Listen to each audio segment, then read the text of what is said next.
Hello, welcome to Philosophy Gets Schooled. I'm Simon Kirchin, a philosopher based at the University of Kent. We're recording this episode in June 2022. This episode's all about metaethics, specifically about moral realism. So we'll be thinking about what metaethics is, sorting out various terms such as moral realism, cognitivism, naturalism and non-naturalism, thinking about figures from the past such as David Hume and G.E. Moore, and perhaps some others, and talking through various motivations and problems for particular realist positions. We'll also see what else we get onto as always. This is part one. There is going to be a part two of Metaethics in depth.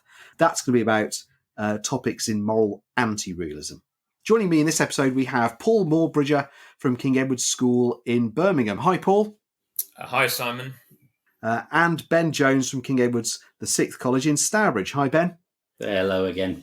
Great to have the two of you with us. And not only is it a King Ed's theme, but we should probably tell everyone that as well as Ben teaching at King Ed's in Stourbridge, Paul and I went there to study our A-levels many, many years ago. So hello to everyone listening from King Ed's in Stourbridge and King Ed's in Birmingham.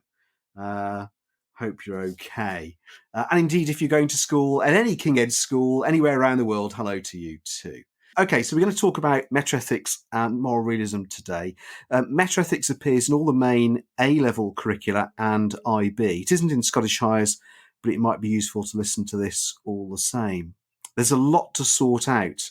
Plenty of isms, lots of overlapping material, moral realism, anti-realism, naturalism, non-naturalism, intuitionism, emotivism, and so on. Across this episode and the other episode on metaethics and moral anti-realism, we'll try and sort it all out for you. So in the other episode, we'll be thinking about Mackie's error theory in detail, emotivism, and topics like that. In fact, Ben and Paul, before recording this, we've been discussing how hard some students find this material. Do your students find this hard in general? Well, yes, they do, Simon. They really do.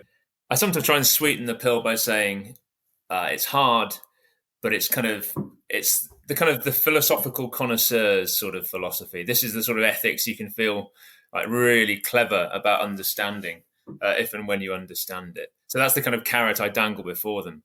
But it is hard. It is really hard. And I think a lot of the time it's just about trying to get your head around the terms. And actually I try and introduce a little bit. I try and make it approachable for them to understand even what meta-ethics might mean. So let's analyse that word. And we talk about meta. And obviously meta's quite sort of newsworthy at the moment since it's become the new kind of Facebook. So I don't know if Zuckerberg has helped us there or not helped us. But I suppose what we start to do is we start to talk about why meta might be meta, why he might have gone for that.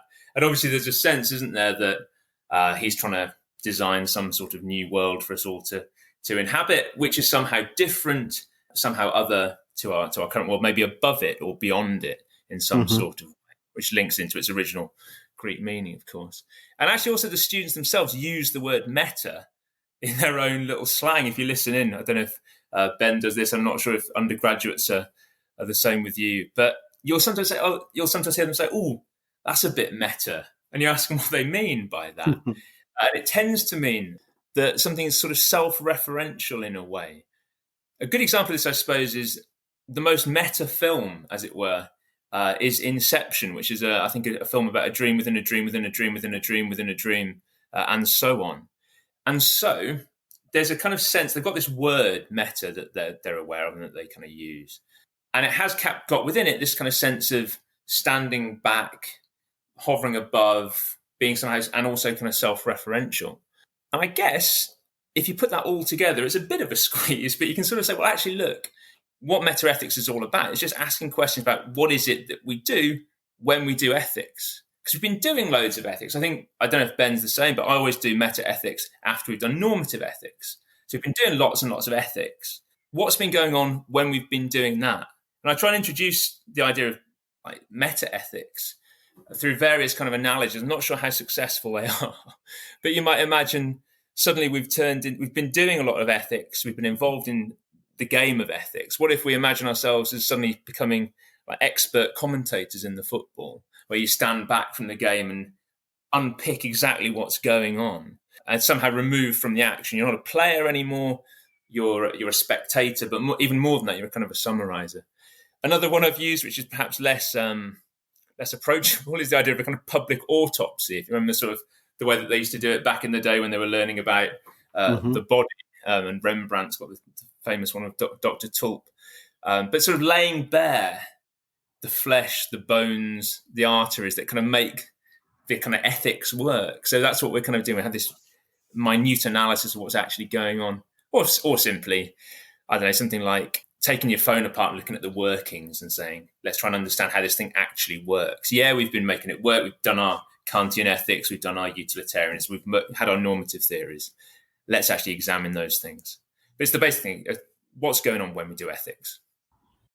Okay, great. Thanks, Paul. Ben, anything from you? Yeah, I think that it is right. You've got to understand what is really meant by meta. And the way that I normally approach it is by trying to think about a sort of iceberg of moral debates that we have and how we actually engage with moral debates. So if we take an ordinary everyday moral debate, because we're used to having moral debates in our lives, let's take something like if I told a lie for some reason, and then we were discussing whether or not it was okay for me to tell that lie, we would probably start by just looking at the particular ins and outs of what the lie was, what the result of it was, why I was telling the lie. We're focusing very much on me and that particular occasion and some other factors. But largely what that is to put it into philosophical terms, that's our applied ethics. That's us attempting to solve a real world philosophical problem or moral problem. What we then get is, as you start to discuss that, it might be that one of you raises the issue of, well, you told that lie and there was a chance that it might have really upset somebody if they'd have found out. And what if everybody did that? Then everybody would be miserable. They wouldn't know whether anybody was telling the truth. And the world would be such a terrible place if we were all as dishonest as that. And I might pick up on that and say, well, so what you seem to be saying is that you think that something's wrong just because it makes people upset. Well, I don't agree. I don't think that's got anything to do with what makes something right or wrong. Now we've shifted to the next level down of the iceberg. We're at the normative ethics level of the iceberg, where what we're arguing about is the principles upon which we are discussing the applied issue, if you like. At some point you come across somebody who is listening to this discussion. They're normally kind of a bit tired and fed up with this discussion that we've been having for a long time. And they get really philosophical about it and say, well, what's the point in what you're discussing anyway? It's all just opinion anyway, isn't it? I mean, it's all just like, it's all subjective. It's all relative and other similar things. And, but it's just a social construct, isn't it? I mean, morality is just a social construct. Well, we've then shifted to another level because they're even questioning the very basis of those principles upon which we have been started to make these judgments.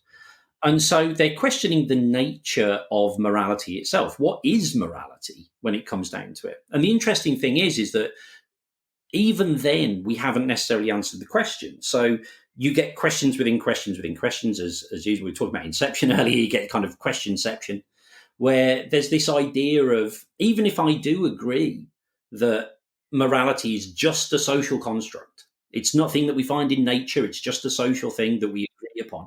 So what? Does that make it any less true? Does it make it does it mean that lying is now suddenly permissible? It doesn't even necessarily tell you that very quickly. So what we actually discover is we end up discussing issues that cover everything from the origins of morality and where it actually came from, if you want to call it, in our natural history, and in our social history and all that sort of stuff.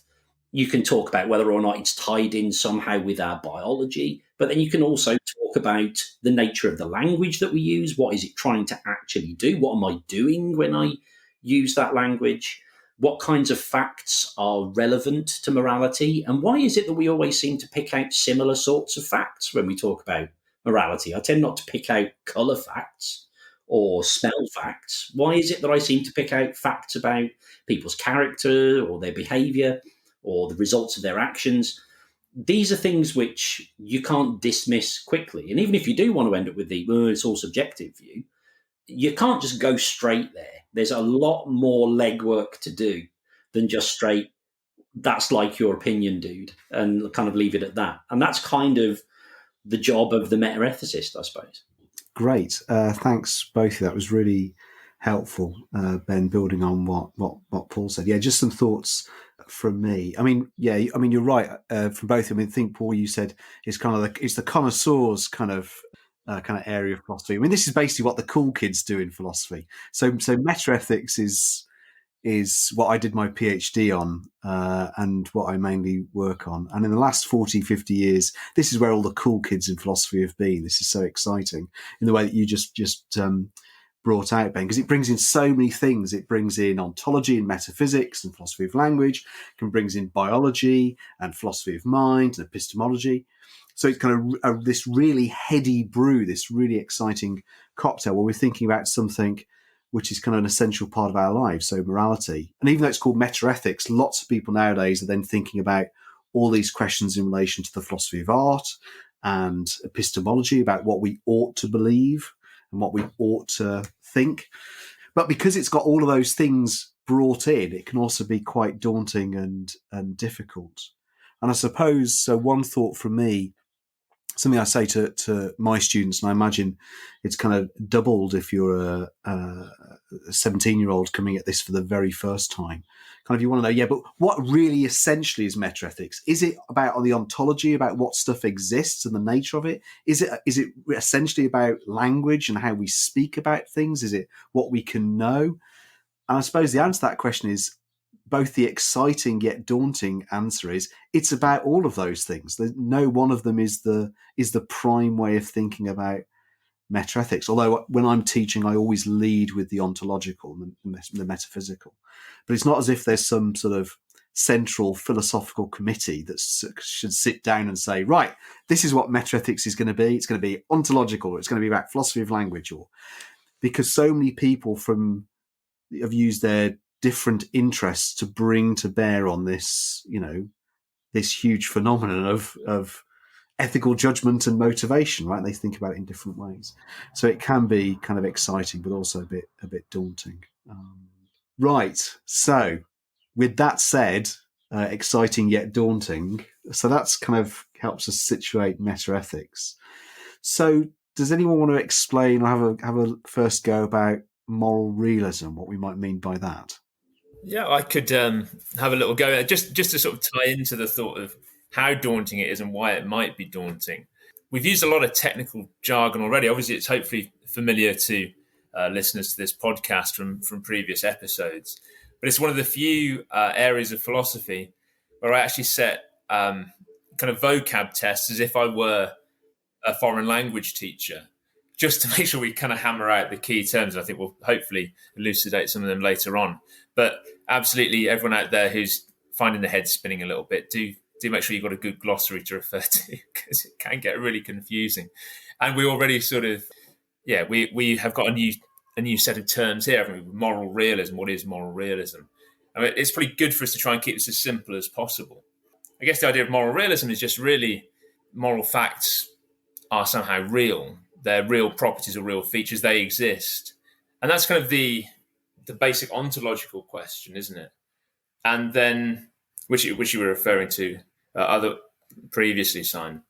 And that's the sort of, when we're talking about that in class, we'll often say, well, actually, give me a moral sentence. Give me a sentence. We might take an example, such as, you were wrong to shove past your friend in the corridor or something like that.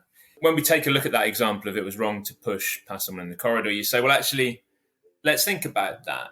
You've made a claim, and it sounds like that claim is about something. It's about that being wrong. And when you're a moral realist, you're saying, well, that wrongness in some way is a fact that exists, difficult exactly to pinpoint how, and we're going to spend some time thinking about how we might pinpoint that. But we're just really committed to that claim that it is wrong in some way, and it's true of the world that it is wrong. And we can say that objectively and absolutely, if you're a moral realist, that wrongness is something absolutely intrinsic to the way that we do morality. And so it's just this kind of real commitment to the existence, the truth, the reality of moral judgments, moral facts, and moral properties. And I think it's very intuitively, it's where a lot of our students come from. We've got to be careful about using the word intuitive, but it's where you want to come from. It's what you want to believe in. Unlike the cynic that Ben was talking to about, the one who's saying, well, it's all subjective, isn't it? And it's all just I think a lot of us instinctively feel like we're on the side of the moral realist as opposed to the moral anti-realist, as we're going to learn perhaps to call him, or the nihilist, or whoever it was that Ben was kind of channeling there. So that's kind of it. It's that real commitment to the reality of moral properties. Great. And in fact, just to go on from that, and then I'll bring Ben in. Yeah, so that example's a good one. So, you see someone, they push past someone in a corridor, and you say, perhaps to them or to a third person, your friend you're standing next to, that was wrong of them to push past that person. Now, of course, the realist will say, of course, that claim, that judgment might be false, right? It might be true, right? But all they're saying, they're not committed to the truth or falsity of any particular claim. They're just saying that there are properties or features or facts, any of these ontological bits that you might see floating around in textbooks, stuff, right? There's either stuff or properties of stuff, and they're just committed to the idea of there being moral stuff or moral properties, right? And perhaps you got it right. Perhaps it was wrong of that person to push past someone in the corridor. And I think you've hit on kind of a really important motivation as well, Paul, because it seems just every day, right? We have, I mean, there's that very pejorative term, being judgmental, right? But of course, we're making judgments, we're making ideas all the time, right? We're watching TV or reading something on the internet or seeing friends in corridors, and we're making these claims all the time, right? We might be saying they're wrong to push past, or that was a very courageous thing to do, or just to switch to aesthetic examples, that person's hat is so elegant, right? All of these claims, we're making them all the time, all these evaluative claims. And it seems that unlike Ben's character, we want to say, look, there's something going on here, right? There's some people are getting it right and some people are getting it wrong. And there's something to be getting right or wrong. There's something about the world where we can say, yeah, there's kind of wrongness there, or there's elegance, or there's courage, or whatever else. I think that's a really big motivation for being a realist. Ben, any thoughts from you on this? Yeah, I think Paul's right that, like, if you talk to a lot of students nowadays and just a lot of people in general, that there tends to be a moral realist streak within people, even when I think people tend to think of themselves as a bit more, not necessarily fully anti-realist, that they wouldn't necessarily put it in those terms, but people are happy to kind of be a bit more open and liberal and tolerant about people with different moral views. So, we talk about this, but there will be a lot of people that I've taught over the years. I think probably way more when I first started teaching about 15 years ago.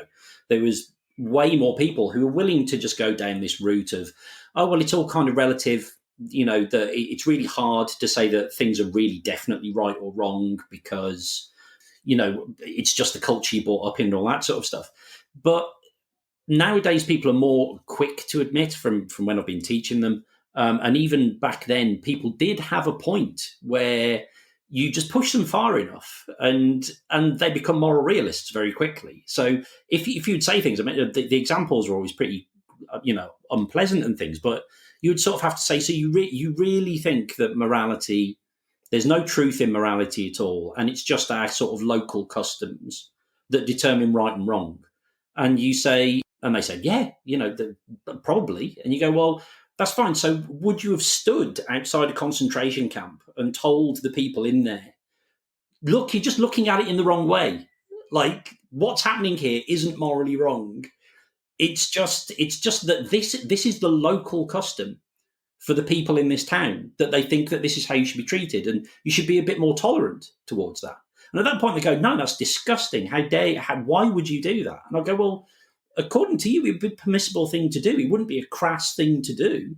It would actually be quite helpful to let them know that what was happening to them wasn't one of the most grotesque injustices that's ever happened in the history of humanity.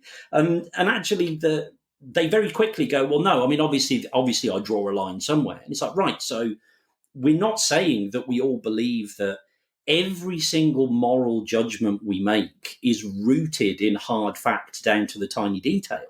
That literally every judgment I make is absolutely correct and I can relate it to a fact. I can still be wrong and there be moral facts. It's just that when you push far enough, you will find that there is almost like a bedrock of moral facts, which even when people are disagreeing, you find that maybe they've just paying attention to different moral facts, or that they just misled or misunderstood some of those moral facts. It's not that that there are none necessarily. Yeah, good. And I think perhaps we'll talk about this in the anti-realism episode when we come on to Mackie. But just to make the link, then there's that really interesting debate about when Mackie's talking about the argument from relativity, when he's thinking about error theory, which is, what's the cut, what's the level of specificity? Because there might be, at some level, quite profound differences in terms of local customs. But as you were putting it, Ben, there might be something deeper or some sort of bedrock where, in fact, there's a lot more that's shared moral culture, where even if people are diverging, we can say they're wrong to diverge, and there's a kind of common thought, right? And this is going back really to Paul's example of there are some things that are right and wrong. You just don't shove past people in corridors, right? Unless there's some really good reason that then we'd accept as a good justification. There's a fire, or they're going to run to save someone, or whatever else. Right, can I just jump in? There's an example that we often discuss, actually, when we're discussing moral relativism, and it's the quite hot topic, really, especially for teachers, of FGM, female genital mutilation, because it's the one thing actually which all teachers, if they suspect it's happening, they have to phone the police directly, immediately, rather than the normal way. If we suspect something dreadful is happening, we tell our designated safeguarding lead, who goes off and deals with it all. So even if we suspect someone's making a bomb in the toilets or something, the right thing to do is to contact the designated safeguarding lead, and they will inform the proper authorities. But FGM is seen as something so damaging and alarming and grim that clearly it has to be immediately. We have a duty, and we're told every year about this as we have our training updates. You've got to phone the police straight away if you suspect that's happening. So obviously we discussed that, and everyone in the room. So this is the example that we use rather than perhaps the Holocaust example. Everyone says, "Yeah, this is dreadful. This is awful. Of course, it's the right thing that you must immediately phone people up and stop this abominable practice." But then actually, you look at some people who will defend FGM, perhaps from cultures where it's kind of practiced. And obviously, you look at the reasons that are given for that, and they'll often just be kind of tradition and all the rest. This is our way of life, blah, blah, blah. And you're just getting the standard opposition between, you do this, we do that. It's just a matter of custom. But even then, if you actually look at what's being said, when you look at further reasons that might be given, there'll often be a kind of background reason, which is the more important sort of overarching reason, which is some sort of sense of fidelity within marriage or something, which might well be something that people from every culture will sort of say, well, you shouldn't really cheat on your partner. That seems to be a bad sort of thing to do. So even when, as you pointed out earlier, Simon, these things might be, practices might seem to kind of get it wrong in quite horrendous ways. They're at least kind of linking into an overarching moral principle that maybe is shared more widely than the diversity of different practices would suggest. So that example seems to really stick with our kids, and it certainly sticks with me actually as well. Yeah, good example.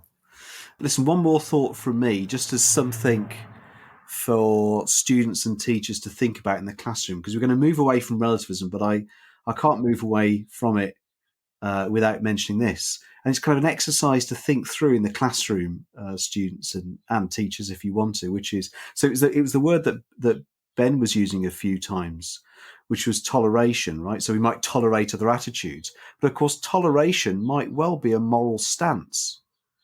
And so the question is, if you're tolerating other attitudes, is that something that everyone should do? And if it is, can you be a relativist about toleration, I suppose, is the question that might be an interesting one to think through. But we're going to leave that there, right? So thanks both for discussing metaethics and then moral realism. And we'll see you in the next part when we're going to we'll start to think about types of moral realism.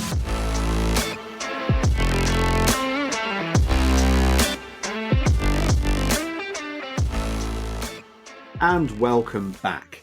Before we move into this segment, this is just to remind you to check out our website. So if you search for Simon Kirchin, Kirchin, you'll get to my own personal website. And if you click on one of the tabs, it says Pod Schools. And you'll see I've got a list of topics and when we're recording them. If you want to contact us with questions and comments with a recording coming up, please do so, because we'd like to include questions and comments from you. If you find that we've already got an episode on a topic you want to ask a question about, please email me anyway, and we'll get people back in the room and we'll just do some Q&A sessions. Who knows, I might have Paul and Ben in about a year's time when we'll live through metaethics again, which I'm sure they'll enjoy. So, Paul, Ben, we've discussed moral realism and introduced metaethics. So just to review where we've got to so far, we've got applied ethics, normative ethics, metaethics, and metaethics is really kind of asking what's going on with morality anyway, this kind of everyday practice of human judgment, human motivation, what's going on behind it. Are there, it seems as if we think that there are moral properties or facts or features of the world. Are there? What's going on with our language? We haven't talked much about that yet. But is there really some stuff out there, some moral stuff, moral properties, and what's its nature? That's a question we've asked but left hanging. So let's actually then think about that question a little bit more, right? What's the nature of stuff that we think might exist if we're a realist? So should we start with the moral naturalist position? Ben, do you want to have a crack at trying to define this for us and introduce it to us? Moral naturalism is this idea, or kind of moral natural realism, is this idea that there are such things as moral facts. So there are properties, states of affairs in the world that are actually good, that are actually bad. But that these moral facts are a part of the natural world. They are natural properties. Now, that itself, I was doing a bit of background reading on this, and one book that I was looking at that said, no, realism, naturalism thinks that moral properties are natural properties. What do we mean by a natural property? And they gave about 7 different definitions of where philosophers have disagreed about what we mean by a natural property, just like philosophers can't just stick with anything. But the point, I think, for this discussion, for the moral philosophy discussion, would be handy to just think of them as we're not trying to make reference to things like goodness as anything which is above and beyond or outside of the normal parameters of the physical universe. And in particular, it's obviously going to be some sort of property or fact about us and or our interactions. It's got to be something about what we are, what we're made of, and the way that we interact. It's got to be something like that. If we want to kind of put this into contrast, because I think it sometimes helps, especially if we've got religious studies students and things like that listening, you've got to remember that if you kind of think, well, what other kinds of facts are there? For a long time in moral philosophy, morality was either kind of being dictated by God. So you've got something which isn't a natural fact being the source of all goodness. Or you've got this other side, which was still actually in religious ethics anyway, which was massively influenced by Plato. So there was always this idea of even, kind of God taking over from the idea of the Platonic form of the good, kind of goodness itself outside of time and space, this eternal goodness in itself. And that was obviously having an influence on the way people thought. And it's kind of modern philosophy and the Enlightenment era and those sorts of eras where people said, look, we want to know why things are right and wrong. We think that right and wrong are real things. We think that good and bad are real things. And we don't want to base it on superstition, hearsay, tradition. We really want to know the roots. And so what could they make reference to? The only thing that they could make reference to was people and objects and things in the world. And so the idea is that you take concepts like good, for example, and you try and find those things in the world that, if you like, are good. And then from examining those, you should be able to whittle it down and notice that actually goodness is just basically the same as some other property that's in the world. And that's what we would call a reductive account of moral realism and moral naturalism. So the classic example of this is utilitarians saying that goodness is happiness. So whenever you're talking about something being good, you're ultimately talking about the fact that it makes people happy. And so goodness and happiness are basically two names for the same thing, ultimately.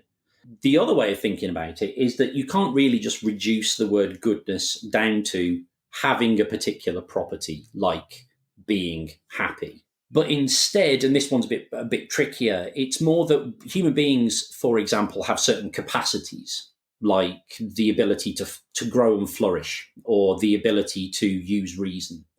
And goodness is something which is connected to that. It kind of emerges out of that. But it doesn't mean that just reason is goodness, or developing your capacities is goodness. It might be connected to it, but it's not identical to it.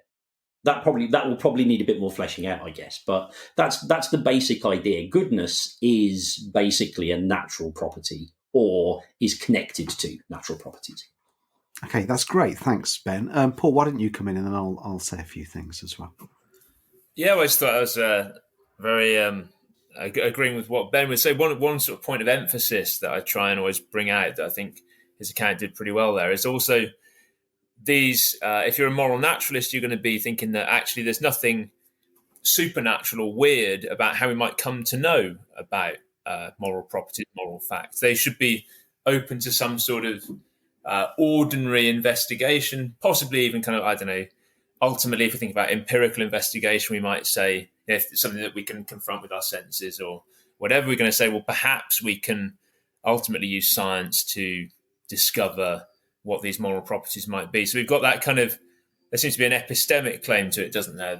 We can know about these in ordinary kinds of ways. They're going to make themselves known to us just through the usual set of senses that we've got, not some sort of special faculty, which we're going to discuss later.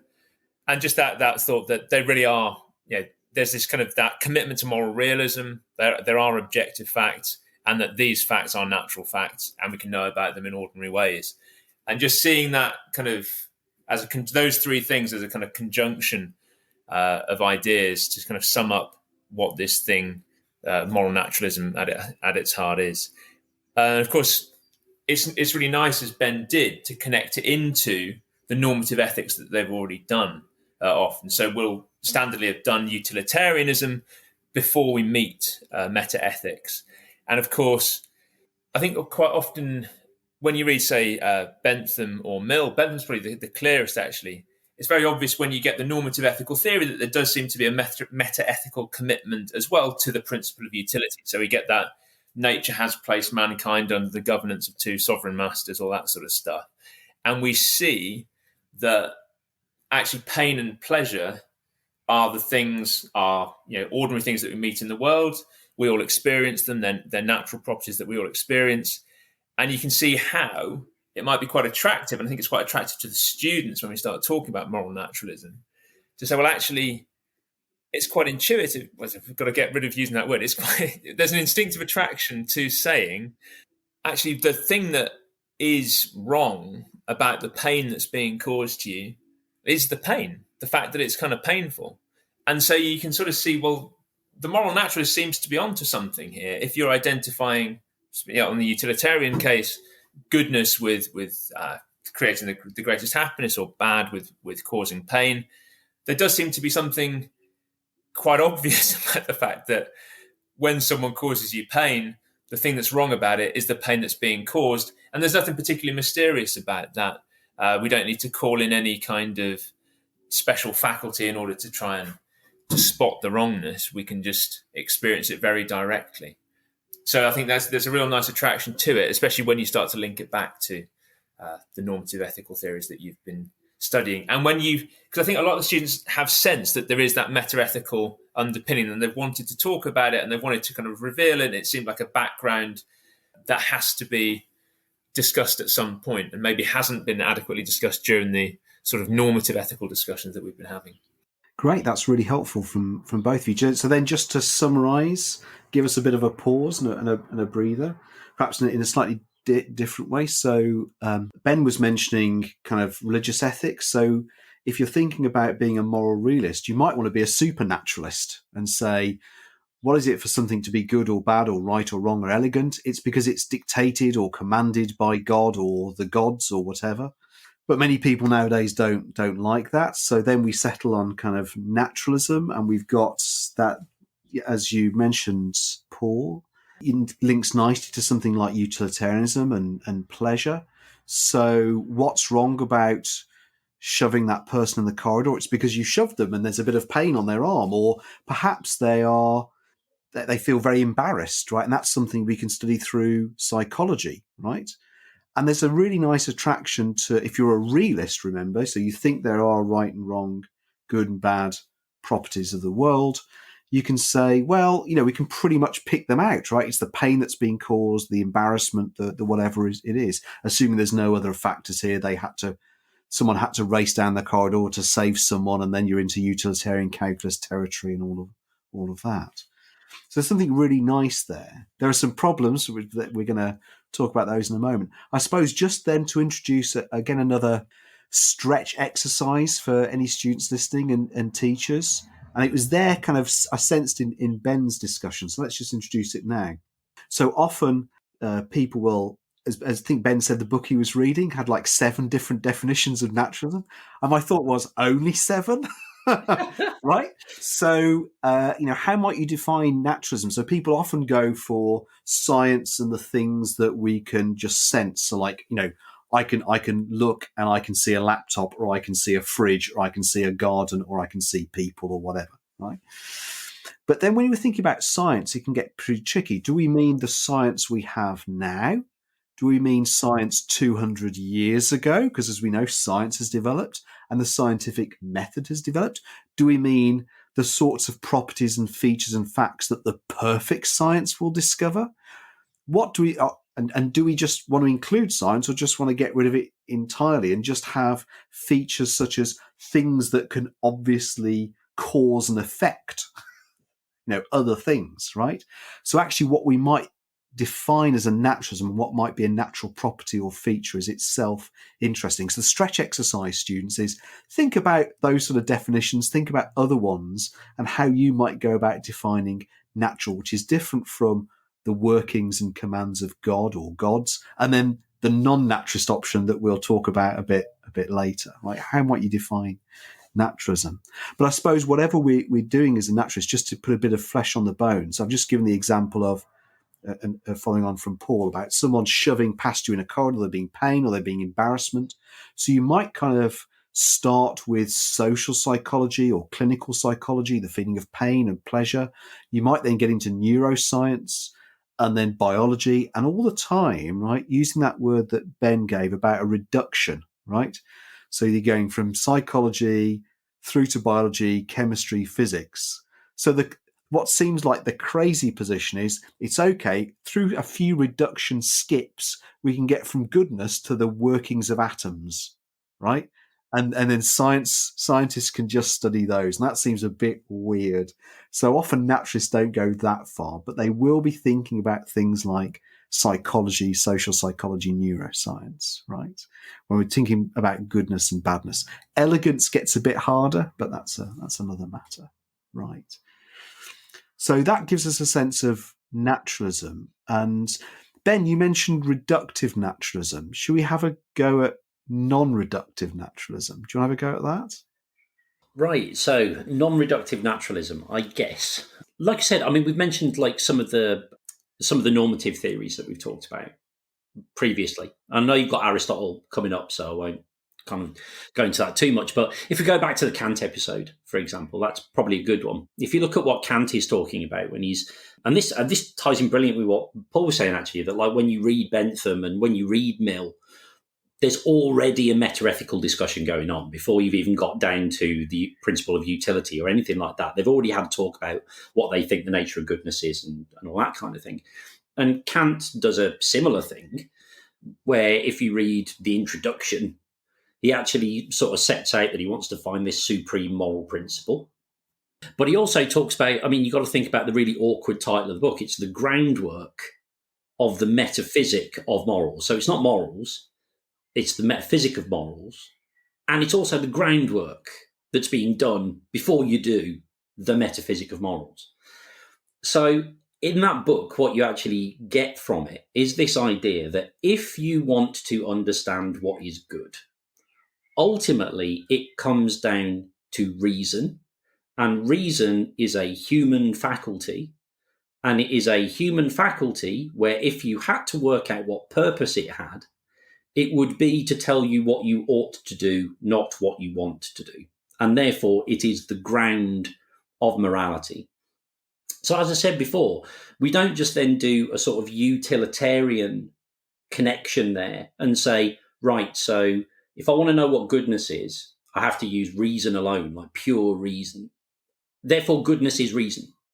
No, not at all. I can use reason for all sorts of things which have no moral value at all whatsoever, like neutral, just things like I can reason about the best way to get to work. That has nothing to do with moral goodness.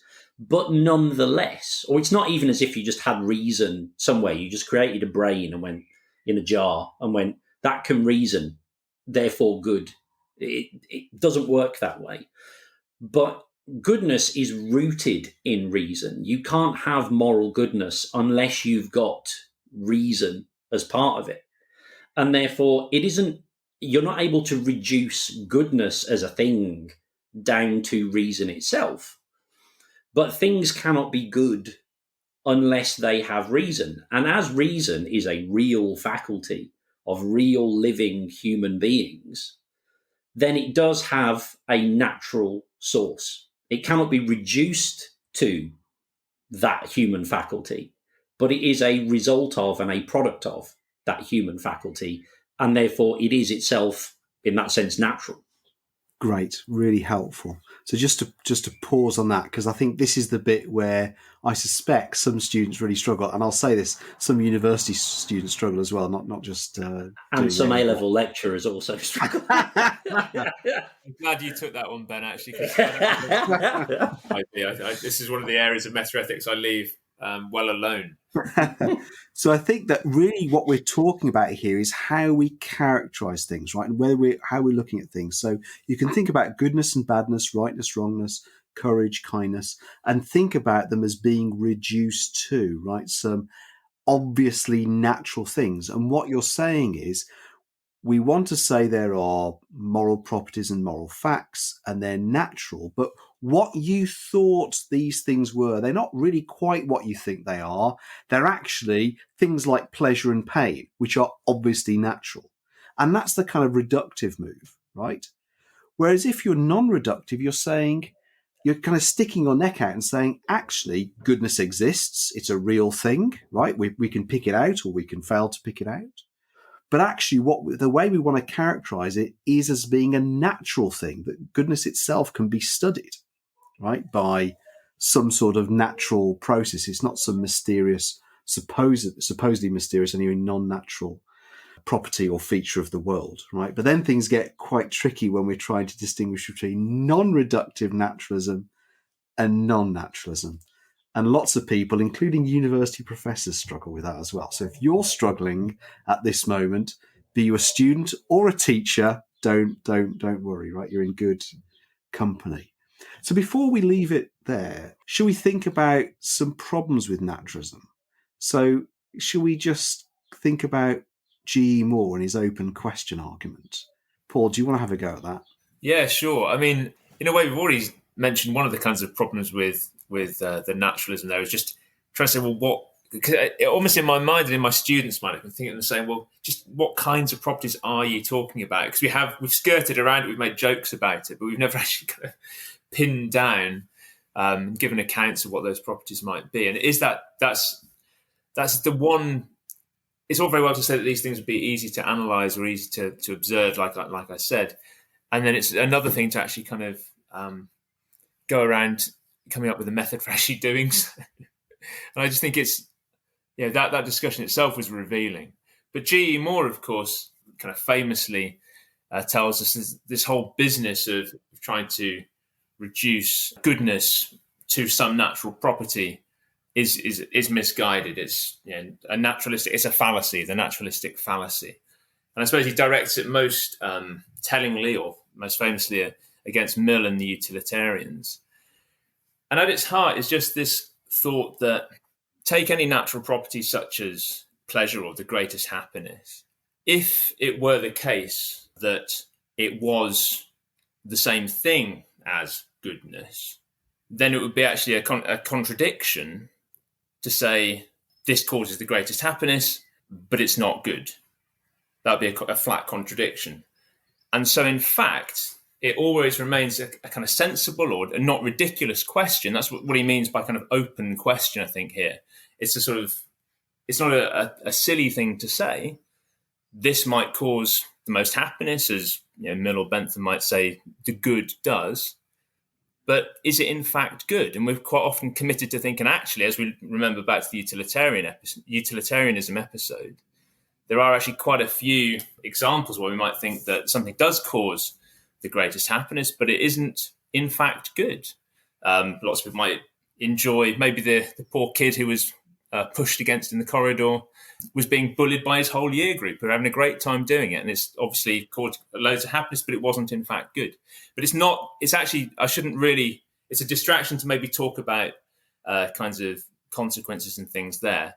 The issue is much more that it always remains an open question of any natural property to say, well, is that in fact good? And that's not and if it was to be the case that goodness and the property were one and the same thing, then it would not be an open question. It would be as if you were saying, is good good, which is clearly nonsense. Well, tautology, or just you're not affirming anything there, are you? And so it does remain an open question whether or not causing the greatest happiness is in fact good. And it's kind of, when you look at it, it's quite a devastating critique. You can apply it kind of anywhere, potentially even to sort of non-natural things as well. So I'm not sure if it's the naturalism that's really the key target here, because we were talking earlier about the commands of God, for example. Well, we can say, well, it makes sense. God says to Abraham, you should kill your son Isaac. Is killing your son Isaac good? And clearly in that case, we might worry that it wasn't. And so it doesn't seem necessarily actually to be just applicable to natural facts. It seems to be something that you can apply beyond naturalism. But I think that's the kind of the essence of what it is. It's that idea that it always remains an open question as to whether or not whichever X you choose as your natural property is in fact good. Okay, great. Thanks, Paul. Ben, any thoughts from you on that? Yeah, I think that's what's really interesting about this. I mean, Paul's explained it brilliantly there, that what's really interesting about this argument is you can see a little bit of a shift here taking place. And I normally try and emphasize this a little bit with the students, that there's a little bit of a shift here, that all of a sudden now G.E. Moore is making a judgment about naturalism based upon the kinds of claims that we make if we were taking naturalism seriously. So he's now talking, if you like, about, well, what would a proposition, goodness is happiness, really mean if the naturalist was right? And I try and sort of frame this as a bit of a sort of like a tipping point or a fulcrum in the history of philosophy, if you like, where when you look at people before him, so when we're looking at people like Mill and Kant and Aristotle and all these sort of, and Plato, but specifically if we're looking at naturalists, if we're looking at people like Mill, their real issue was about, well, what is goodness? And how do I then use the fact that I know what goodness is to then make good, correct moral judgments? So what are the facts? And then, to use the old Bertrand Russell phrase, what bears out from the facts, that kind of thing.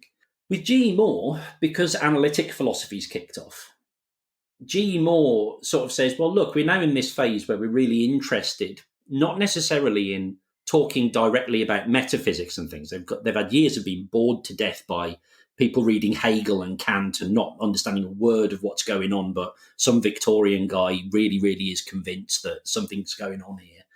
And they're fed up with it. And they say, how about we just cut the waffle? What we'll do is we'll start looking at philosophical arguments and philosophical discussions, and we'll work out what is actually going on when we use those concepts in language. And there's various ways in which this is done. It's not all just the verificationism stuff that we'll look at later, but there's a much bigger focus on, well, what am I actually doing with language when I do philosophy? Because if I don't know how the language works, and yet language is my toolkit for doing philosophy, then how am I expected to be precise with my philosophizing if I'm not precise with my language? Let's sort out and analyze the problems from this new perspective. And his big question is, we say that things are good, we say that things are right, all that sort of stuff. In particular, we use this word good. What do I mean when I say the word good? And you've got now this shift. Now, that doesn't mean that he doesn't talk about moral properties. And it doesn't mean that Mill doesn't talk in some way, even if it's implicit, about moral language. But you've now got this big change of trend in philosophy, where now it's trendy to talk about, well, what does moral language mean? And I really like this fact about Moore, is the fact that he's talking about the nature of moral facts. He's talking about the nature of moral language, but he's flipped it so that now everybody's going to be talking about moral language, and we'll kind of worry about the facts. We can almost start working out whether or not there's moral facts by worrying about whether or not the phrase moral facts means anything at all anyway. We don't have to look for them if that's just a gobbledygook phrase that doesn't mean anything. So there's a real shift in the dynamic that's happening in the philosophy. And this argument exemplifies that quite nicely. You know, how should we treat naturalism? Well, if it's just if happiness is just goodness, that's a tautology, and anybody asking the question is asking a question as silly as, well, are bachelors really unmarried men? I mean, they just look foolish. Nobody who knew what the term bachelor meant would ask that question. Well, the fact that I can say, well, is it really goodness? Is happiness really good? Is goodness always really happiness? The mere fact that you don't immediately go, what on earth are you talking about? You know what goodness means that there's more to say. And so the language actually reveals for him something about the world to some extent. Not necessarily doesn't pin it down, but it opens up new possibilities of thinking about the world for him. Thanks, both of you. That was really, really helpful. Great explanation, Paul, and nice extrapolation from all that, Ben. Yes, I mean, I think Moore. So we should say so. Moore publishes Principia Ethica in 1903, which is nearly 120 years ago. But he sets in train lots of interesting debates through the 20th century, which we'll cover in this episode, and particularly in the next episode when we think about anti-realism.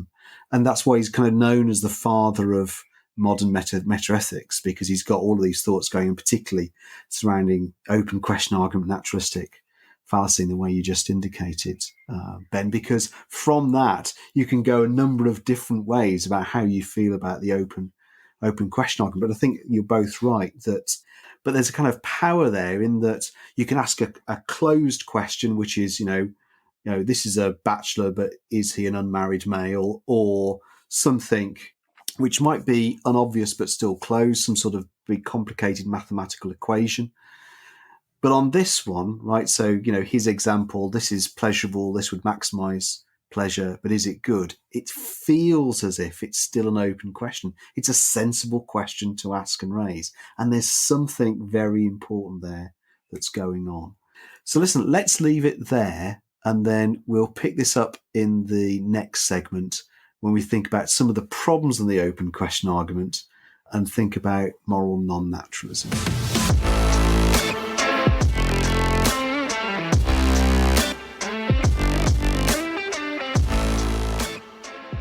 And welcome back. Okay, so we've laid out metaethics and we've talked about moral realism in general and introduced moral naturalism and given you a sense there are different versions of it. And then we've gone on to G. Moore's open question arguments. So between recording the previous segment and then this segment, we'd then be thinking, okay, now which way do we go?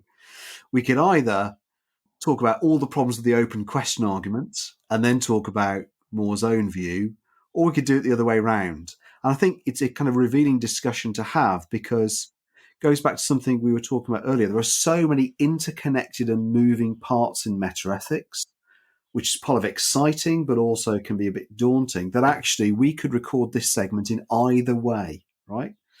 But what we've decided to do, everyone, is say, okay, there's an open question argument. There's some power there.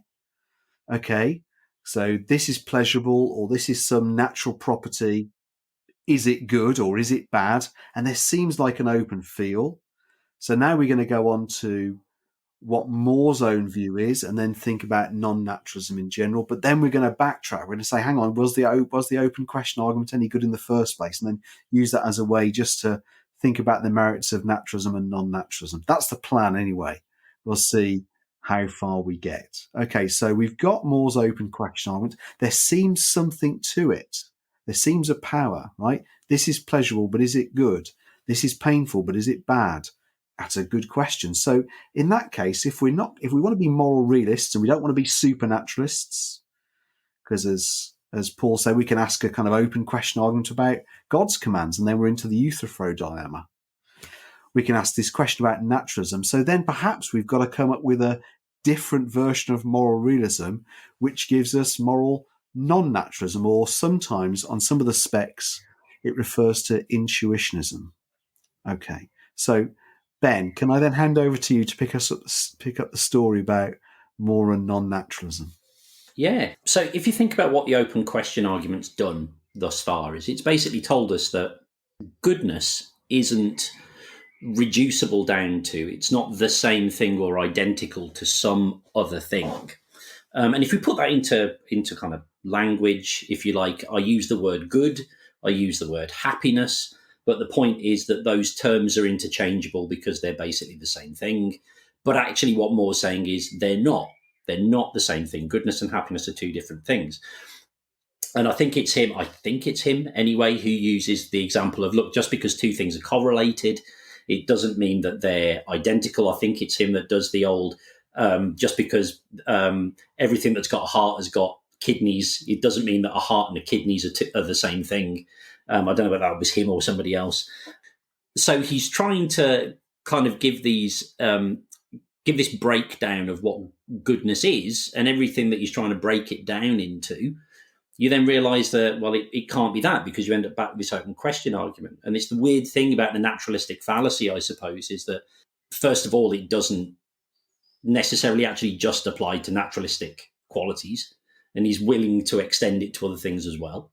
It's also technically not a fallacy, but that's the other point. But it's just a name. It doesn't matter. Words don't. It's just a bit of a mistake. It was just a bit of a mistake. He over-egged the custard, didn't he? But the thing is that what he's trying to point out is that you can't necessarily break it down to component parts. And what he wants to compare is the properties of things, where you can break them down into component parts, and we'll call those complex properties.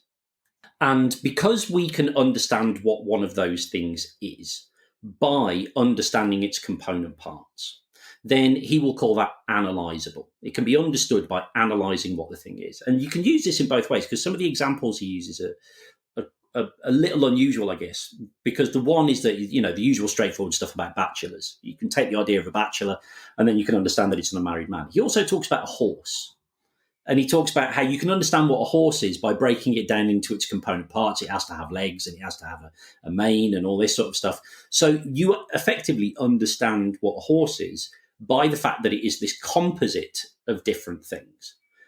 He then says, but not all things that we understand about the world are like that. Because whenever I break down things into their component parts, you eventually get to a point where you've got the simplest possible unit, the smallest possible thing that can't be broken down any further. So what we also have is simple properties of things. And the really clear example he gives of this is just yellow. It doesn't matter how many times I try to describe yellow to you or even define it, because even if I said to you, oh, it's a particular wavelength of light, and blah, blah, blah, blah, that doesn't explain to me what yellow it is. It just tells me that if I wished to make something yellow, then I would have to make sure that there was this wavelength of light or whatever it may be. The whole point is that yellow is understood just by seeing yellow. And when I say the word yellow, I am referring to that colour. Which also means that I cannot break yellow down into its component parts or its component concepts in order to understand what it is. And that means that we have a simple, unanalysable concept. So what the open question argument has done then is said, well, it's not a complex, analysable property of a thing. So therefore, it must be a simple, unanalysable property of a thing. And this explains then why it is that a vast array of different things, of different qualities and values that we have, are all described as good, and yet they don't necessarily all share the common feature of making us happy or being based upon reason or whatever it might be. They are just good.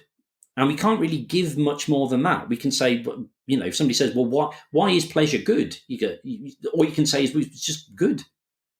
You would struggle to explain. You just get that it is good by experiencing it. And so because it's not, we can't reduce it down to a natural property, he actually tries to say that, and because it isn't kind of any particular natural property that we can see in the world and come across, he tries to describe it as this non-natural property, which, again, before the show even started, we had kind of a bit of a discussion about what we mean by non-natural property, because I'm not always 100% clear on some of these. You could probably give some better examples than I can, but the one that I frequently came across was the idea of things like mathematics and number. So, and I think this is the other part of the beauty of studying metaethics, is it teaches you that it's not just moral properties that this is true. It just teaches you how many different types of property there are of things in the world anyway. Like, we tend to think of property like as in colour, right? So colour is a property of a thing, and it's simple. You can see it, you can point to it, you can identify exactly what the parameters of a yellow patch is. You can say where the boundaries of it are. But if I was to say something like 5, and I hold up, somebody says, what does 5, what is 5? Can you show me 5? I could write the number down, and they'd say, no, that's the number 5. That's how you write it. I want to see 5. And I can go, well, here, I'm holding up my hand, 5 fingers. There's 5. And they'd say, no, that's not 5. That's just the way that 5 is appearing in the world at this point in time, because I'm just counting your fingers as 5. That's just the way that I count them and collect them together. There isn't 5 there for me to see. This person's misunderstanding what 5 is. That there is 5 fingers there. 5 is a real thing about the number of fingers I have on that one hand. So in which case, what you've got there is a real property of the world, but it's not reducible down to some natural property, that there is this natural property in the world which is 5-ness. It's not that my fingers have 5-ness.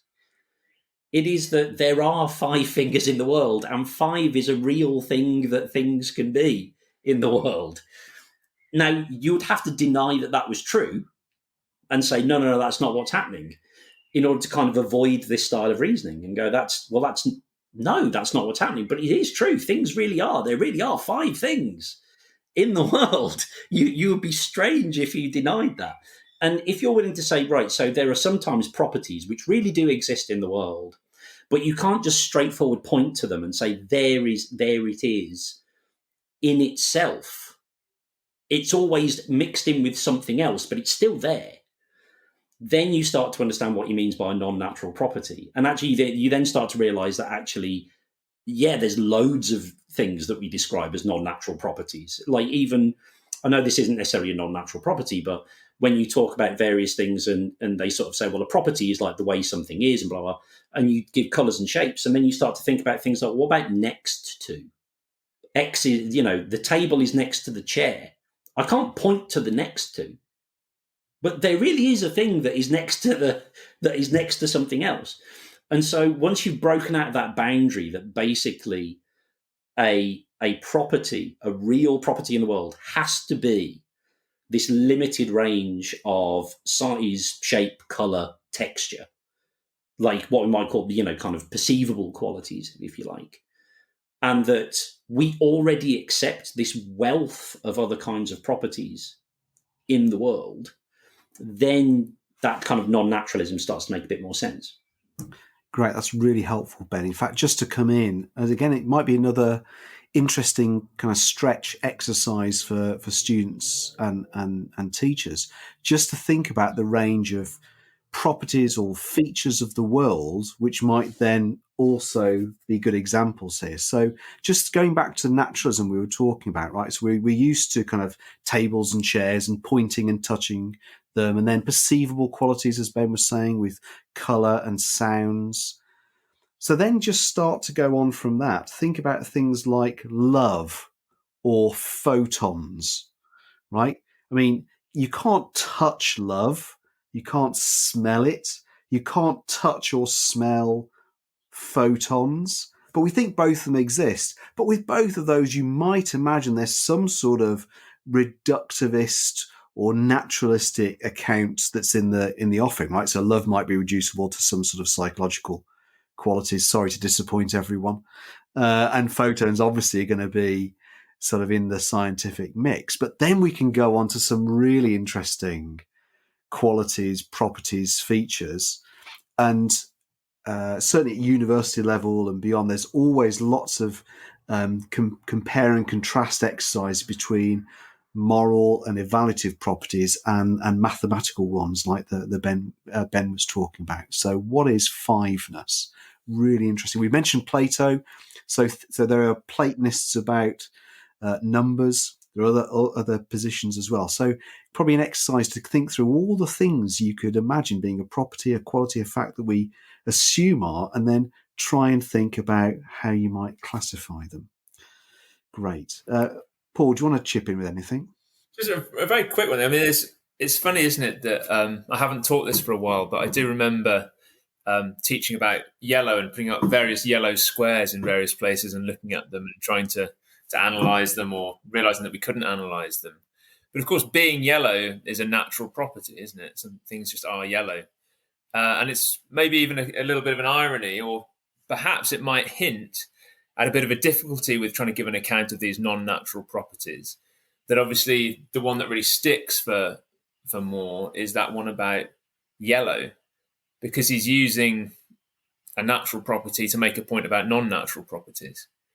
And it might start to make us kind of, whilst it's really interesting to try and populate a kind of an ontology, what kinds of things exist out there, I'm looking forward to when we start doing Mackie, perhaps next time, where we might start to worry about the oddity of some of the way in which we're trying to think about these things, just wondering how these properties might exist, these non-natural properties. And we might feel, I know there's always some students in my classes who are quite happy with just restricting the things that exist to those kinds of things that we can actually detect in some way, or at least are in principle detectable by under this kind of idea of naturalism. So whilst we're talking very easily, and I think, Ben, you did a beautiful job of making non-naturalism, especially ethical non-naturalism, sound plausible. And I think G. Moore would be thoroughly approving. There's always that kind of voice in the back of my mind saying, well, what would John Mackey say? But also, what would a lot of the skeptical students in my class say when we start talking about these non-natural properties?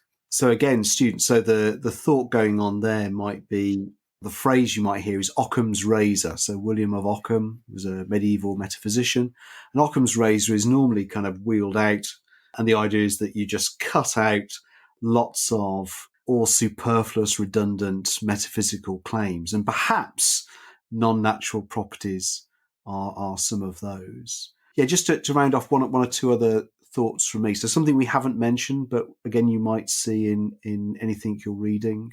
So there's a Latin phrase that's often used with non-natural properties, and that's sui generis, SUI, new word, GENERIS. And basically, it's fancy Latin that means of its own kind. So think about all the things that Ben was saying. So basically, if a property is a non-natural property, it's of its own kind. It can't be identified with or reducible to something else, such as a natural property that we're familiar with, like being pleasurable, or a supernatural property, anything else. It's of its own kind, right? It's hard to describe it as a kind of default, but it kind of is kind of feels a bit like that to some people, right? We just can't make naturalism work. We can't make supernaturalism work. So hey, it's got to be a non-natural property, right? Perhaps then, can I just take us on one notch to think about why positively we might want to be a non-naturalist, and then think about the problems with the open question argument that we'll think about. So I think that the nice thing about non-naturalism, which I think is a problem that always, which gets a problem for naturalism, and probably points to the power of the open question argument in that field, which is when we say that, things pleasurable, but is it good? And there's that feeling that it's still an open question. It's a meaningful question to raise. It's because things like good or right or wrong, they're not just features of the world. They're not just stuff and we're pointing at them. So all this focus on ontology and metaphysics, it can just be as if we're picking things out in the world. But remember, our ethical lives are practical lives. And that's a really important thing to remember when you're studying metaethics. That's what we're doing, trying to think about what it's like to be a kind of agent or a judge in the world, making moral judgments, acting, encouraging other people to act.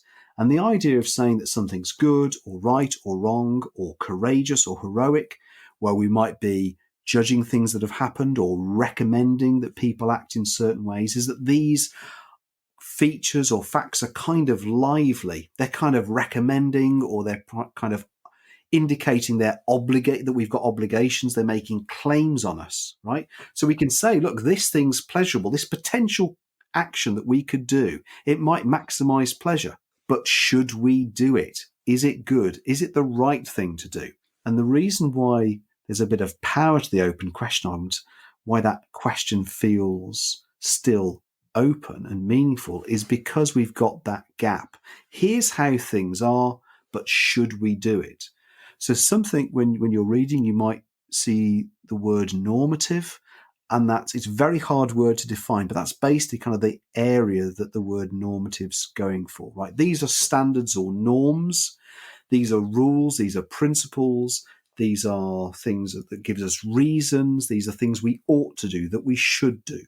So something is pleasurable, but should we do it? And it's that sort of thing that certainly as the 20th century has gone on into the 21st, that people think more's getting at, and that's where the power of the open question argument is. And it reaches back to another figure in history I mentioned right at the start, David Hume, and so that is ought gap, right? So here are the ises. This is stuff that exists. This is kind of pain that's experienced or pleasure that's experienced or whatever it is, but ought we to do it, or ought it to have been done?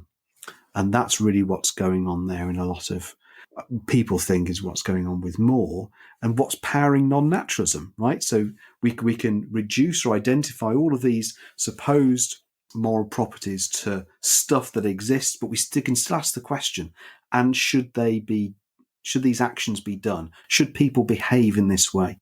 And that's something that's really powerful, I think, for non-naturalism. Ben, Paul, any thoughts on that? Yeah, I think with the non-naturalism, the stuff, looking into it the past few days, few weeks, and trying to get my head around a bit more of it, a lot of the stuff that I was looking at was kind of bringing it into the now and sort of saying, how much it's moved on, and how we all tend to think of it as like G. Moore 100 years ago, more than 100 years ago, and nothing's really happened since, because people like Mackey and AJ Ayer managed to show us that it was completely wrong and all that sort of stuff. And I think that what I found really interesting in doing the reading around it was how much of it does actually just tie into, and I suppose we can now use that word, intuitions, but that idea of, if we actually look at what we really do when we make ethical judgments, I mean, I'm not talking about moral philosophers, I'm talking about just people. Actually, non-naturalism fits in quite neatly not only with that, but because it's got this connection to this idea of intuitionism. So this idea that the claims that we make about morality, or at least some of the claims that we make about morality, are just self-evident. That actually what happens is we're in a position and we see something happening. If we go back to the case of the person being bumped into in the corridor, the point is that somebody's bumped into in a corridor, and immediately, kind of cognitively, we pick up on the wrongness. Something happens in us where we go, well, that's not on, just immediately. And then the point is, again, as you know, as various books have said, if you then ask somebody why that shouldn't have happened, they don't immediately go, well, think about the categorical imperative, or they don't even put it into their own words. They don't go, well, I was thinking if I universalize that, then, you know, how would I, you know, achieve certain ends, and wouldn't I negate the means by the very blah, blah. No, we don't. We just say, well, it's just wrong, isn't it? It's just like, I can see that it's wrong. You shouldn't do that. And we don't really know where to go on from there sometimes. And that's actually almost the good point about this, is you don't really need to go on than that maybe. Maybe we just get that stuff's wrong. Maybe we just get that stuff's right. And actually, this leads to what I think one of the big problems with naturalism is, which is that naturalism, because it's so reductive, it doesn't allow for, and I'm not necessarily saying that I am a pluralist necessarily, but it doesn't allow even for the scope that there might be other things which are good. It's very, no, this is good. We've nailed it. And actually, non-naturalism doesn't have to, because it's not saying necessarily that something is reduced down to something else. We can start to talk about the goodness of lots of different things, because they're all good, and they can be all good kind of in their own different, separate way. And that also, when we were talking about Kant, and we were talking about how he's so strict and he thinks that everything's so neat, it actually points out why moral dilemmas happen. It's because something can be, a single situation that you are in can be good and bad at the same time. And what do you do about that? It's kind of tough. It just is, because that goodness is there and that badness is also there, and it just kind of is.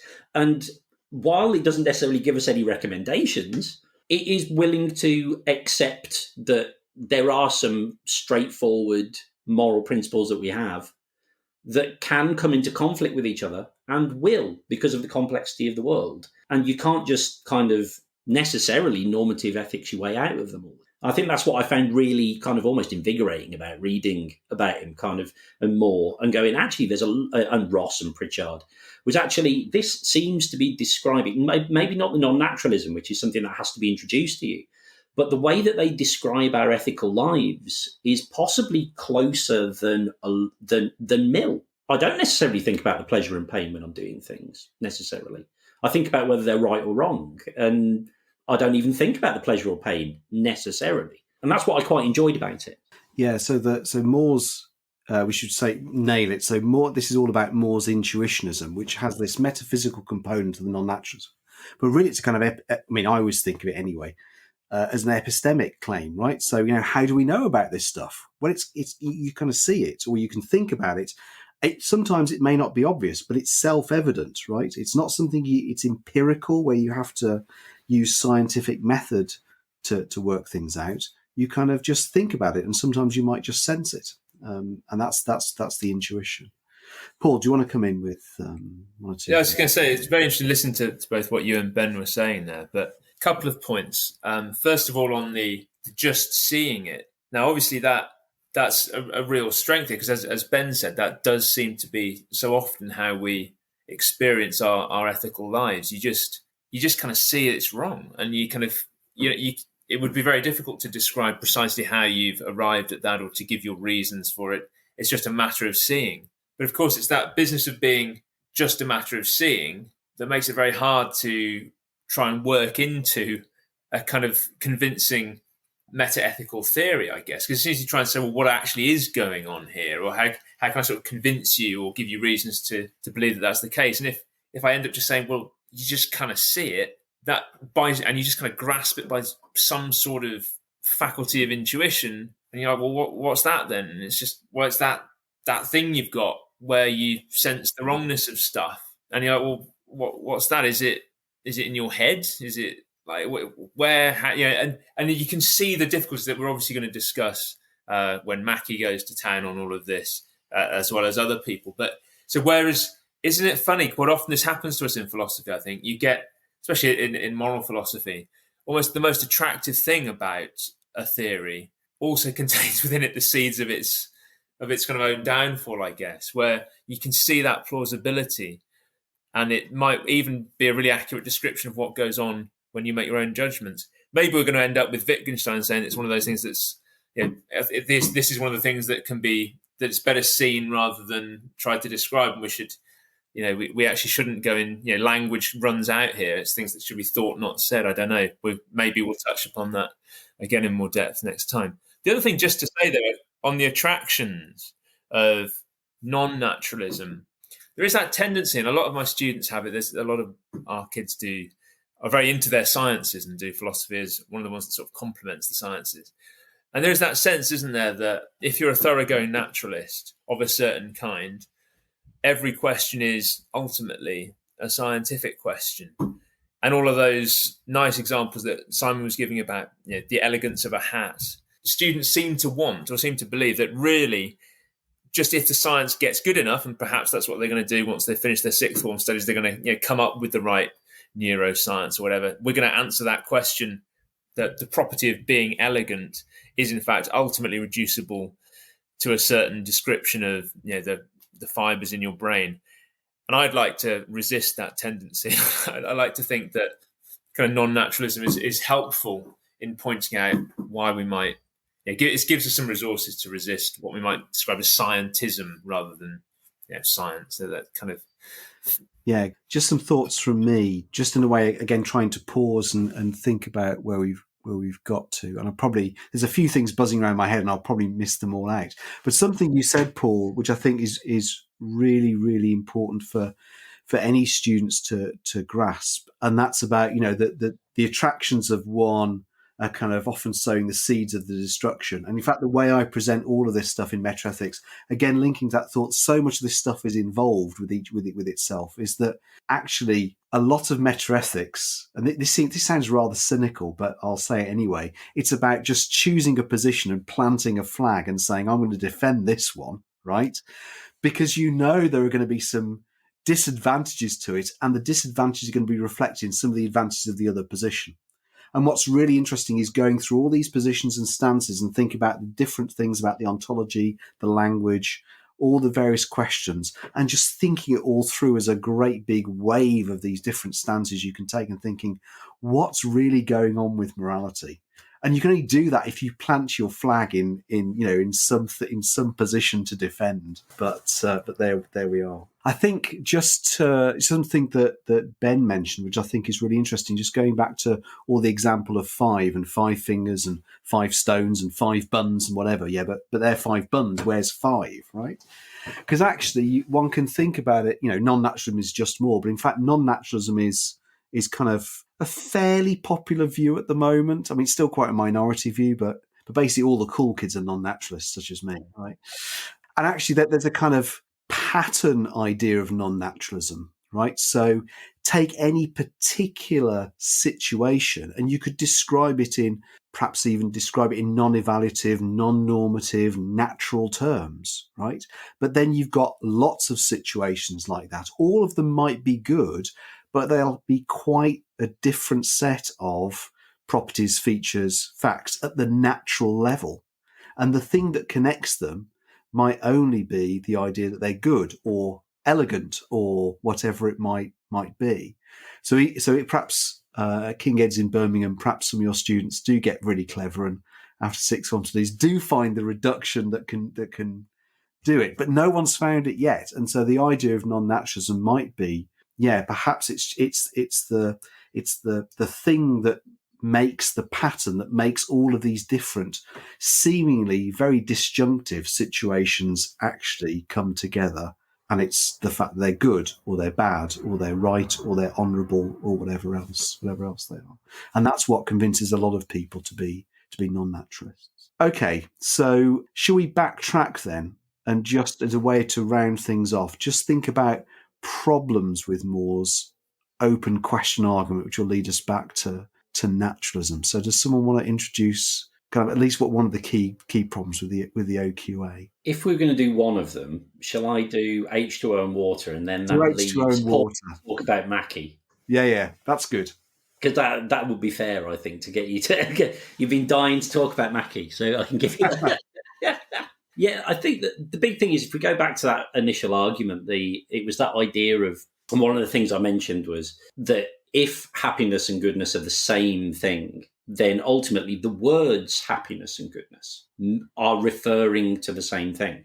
They're pointing to the same property in the world. So you can think about that in any case where you've got somebody who's got a real name and a fake name, that both of those names point to the same person, but they're just two different words, two different sets of words. The thing is with the example with this is that what Moore seems to be saying is that if two things are identical in their properties, so we might call that ontologically reducible, then that means that the two words themselves or the two phrases themselves must have the same meaning. That is, they're analytically reducible. There's loads of other ways in which this can be described. You might find it in books about intension, extension, about sense and reference. It's all kind of the same thing that you don't have to worry about until you whatever year of university, where you have to worry about the subtle differences. But the main idea is that you can have two different names for one thing. And Moore is trying to say, well, if that was the case, then the two names would mean the same thing. And it's not true. So if you think about the fact that people can know what water is, and they have known what water is for many, many, many, many, many, many centuries, thousands of years, and they could correctly identify water, and they could talk about water, and they understood how water fitted into their lives and all that sort of stuff. And then at some point, we discovered the chemical formula for water. So we understood then that it was H2O.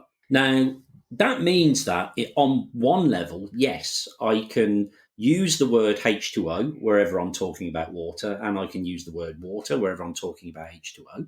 And because both point to the same liquid, I could say I've just been drinking a glass of water, or I could be pretentious and say I've been drinking a glass of H2O, and it both means the same thing. But actually, those two things don't mean the same thing, because if they did, then if I went back, let's say, 1,000 years and said, can somebody take me to the H2O? Can somebody show me some H2O?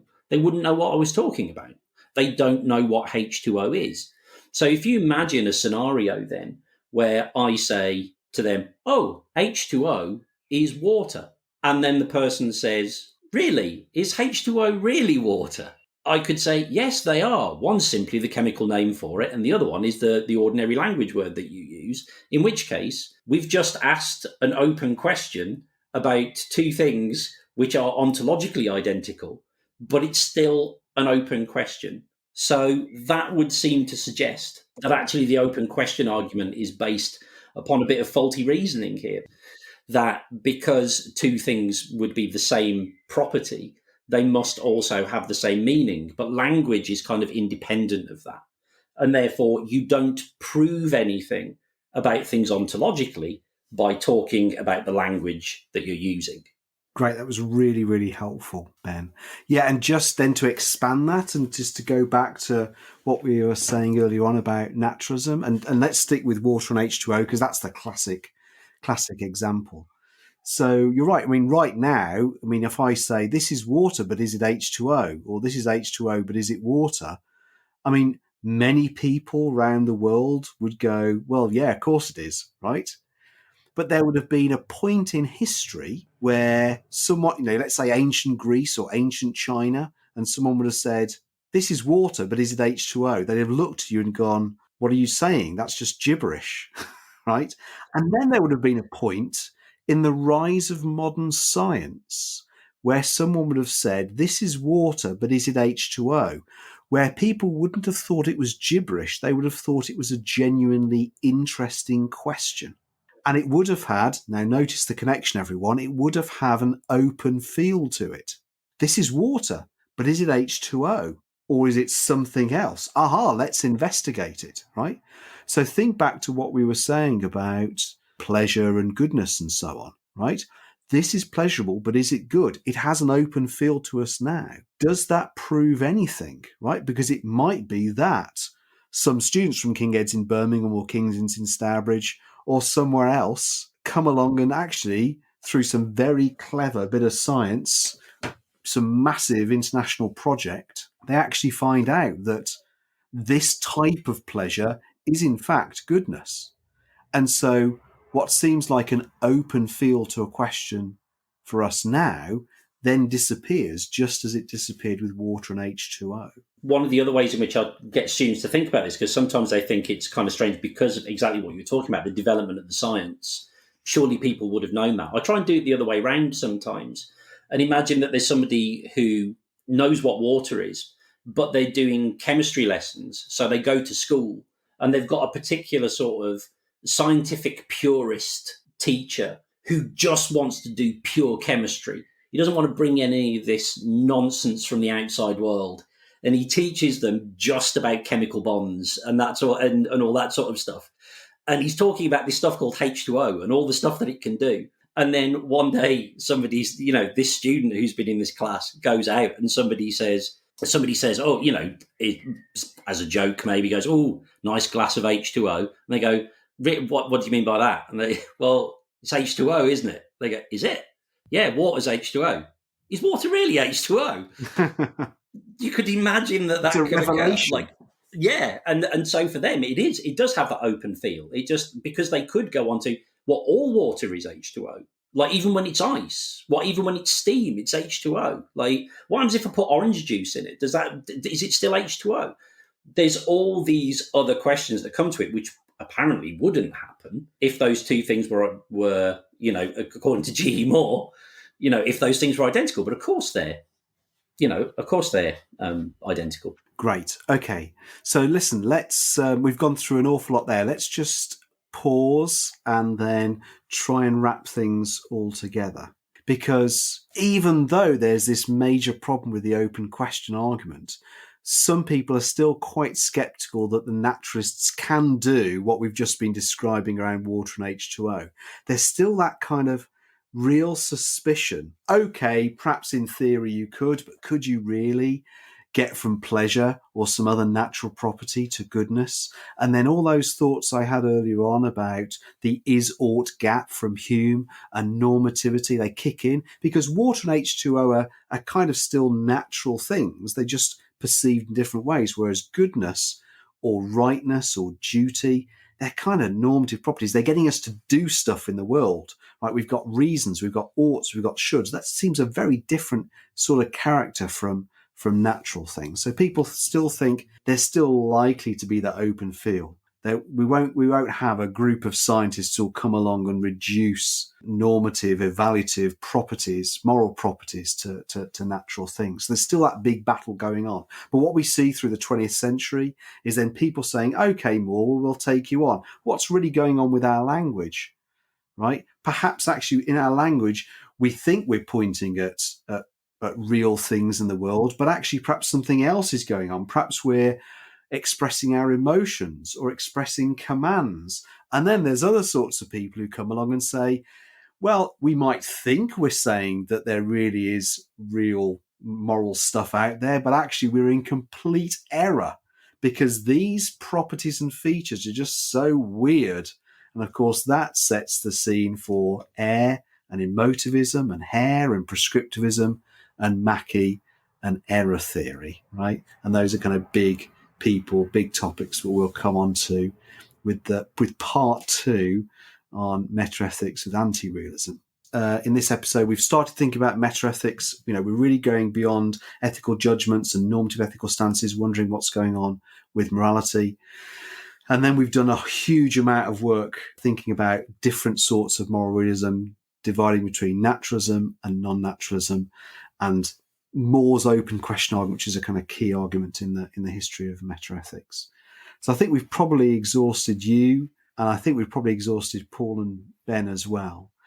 So we should thank Paul and Ben for all their thoughts. So Paul, thanks for joining us. Thank you. It was really a pleasure to be involved with that. I learned a lot as ever with these podcasts. So thank you to you both and to everyone for listening. And Ben, great to have you as well. No, thank you very much. Always good to be here. Thank you very much for having me back. Good. And we'll see you both for the next episode where we do Metaethics Part 2. And all being well, you'll be with us and joining us listening to that.